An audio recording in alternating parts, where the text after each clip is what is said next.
हम लोग आज चैप्टर 5 में पॉलिटिकल साइंस में पढ़ रहे हैं केंद्र तथा राज्यों के विधानमंडल। विधानमंडल को हम लोग विधायिका भी कहते हैं। क्या कहते हैं? विधायिका। और विधायिका जो है वो केंद्र में भी होती है और कहाँ होती है? राज्य में भी होती है। अगर यदि हम केंद्र के विधायिका की बात करें तो यहाँ उसको सदन कहते हैं। क्या कहते हैं?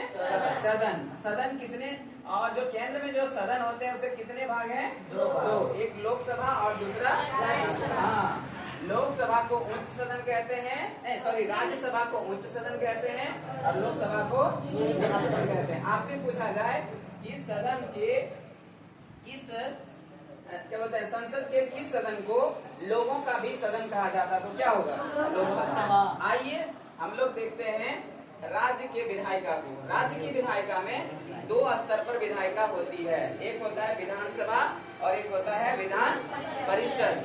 सामान्यतः सभी राज्यों में विधान परिषद नहीं होता है और लगभग सभी राज्यों में विधानसभा होता है। ठीक है ना?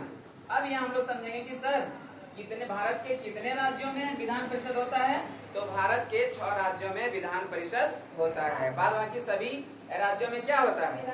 हाँ, अगर यदि दोनों पाया जाता है किसी राज्य में तो वहाँ की विधायिका को द्विसदनात्मक, क्या कहते हैं? द्विसदनात्मक विधायिका कहते हैं। क्या कहते हैं? द्विसदनात्मक विधायिका। हाँ, द्विसदनात्मक विधायिका। इसमें विधानसभा भी होता है और विधान परिषद होता है। ऐसी विधायिका को कहते हैं द्विसदनात्मक विधायिका। क्या कहते हैं? राहुल, ठीक है। इस तरह जो है केंद्र और राज्यों का विधान